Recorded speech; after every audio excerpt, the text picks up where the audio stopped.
Hey guys, so there's been a lot of talk going around recently about AMD versus Intel for the 2014 kind of area that they will be releasing stuff through the year. There's a lot of rumours going around on what's going to be coming out, but at the time being, because I'm a gamer, I'm not anything fancy that makes like super over the top photos or anything. So I actually use an AMD FX 8350 in my computer at the minute because it's got 8 threads for gaming. But that is still comparable to an i7, like just an i7 something. Like probably not the Haswell kind of line because they're really up to scratch, but they're obviously aimed towards the graphic artists and them kind of people.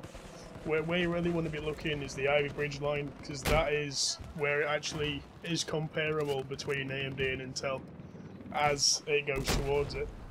The benefit towards AMD is that you get more bang for your buck. I know a lot of people say that, but it's true. The amount that you spend for an AMD processor is cheaper and you get closer to the performance of an Intel CPU, just because of Intel mainly make things that have got better performance by bits here and bits there and stuff.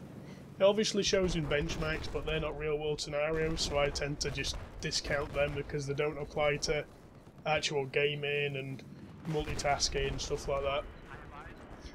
But if you get an 8350, you're obviously going to get more bang for your buck. But if you get an i7 3770K, you're going to get more performance for your money, which is like kind of where it tears in between.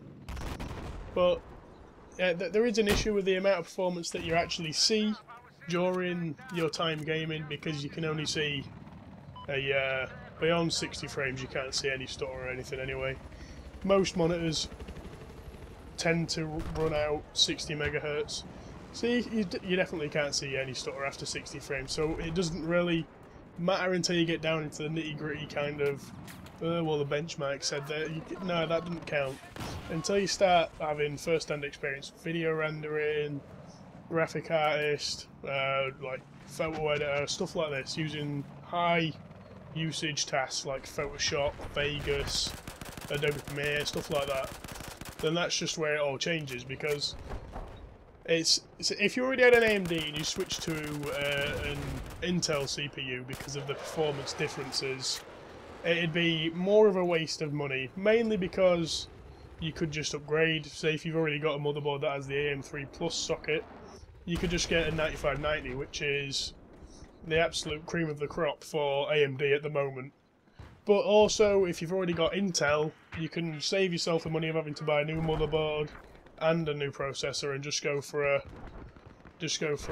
something like off the line, like a 3960E. It's like 12 threads. It's 12 threads. It's unreal.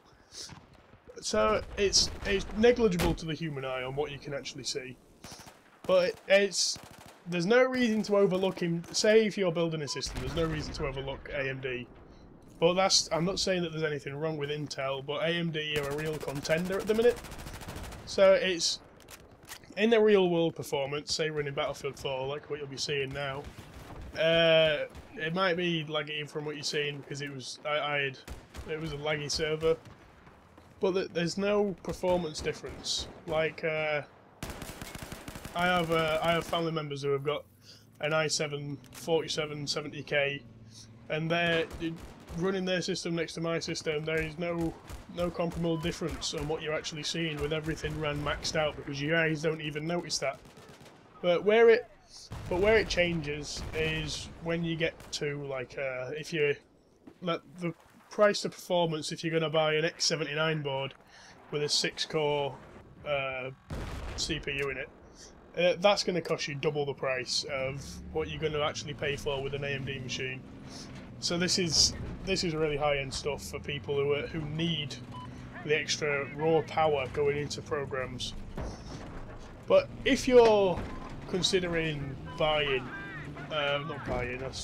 building a new computer from scratch, it is I'd say it's customary at the minute to go with an AMD CPU because it's a really good idea at the minute because it's got the higher thread amount. It's because computers are getting into the kind of stage where they need more threads to be able to run everything smooth, proper, and as that happens, it'll get better for gaming because gaming benefits from more threads. But this is that's like getting into another story. But the main point is buying an AMD processor isn't a mistake like what it used to be. It's going to be a whole new level. But I haven't seen the new Kaveri yet. It's not even out properly. But that I can see that running closely with a 4670K, an i5 kind of chip that's unlocked. It'll run. I have a feeling it'll run on par. But the reason why AMD is such a good competitor to Intel for this year is because of the performance for the money, which also means that you can spend that money on and more features for your motherboard, so buying an upgraded motherboard or a sound card like the new Asus sound card. I can't remember what it's called at the minute.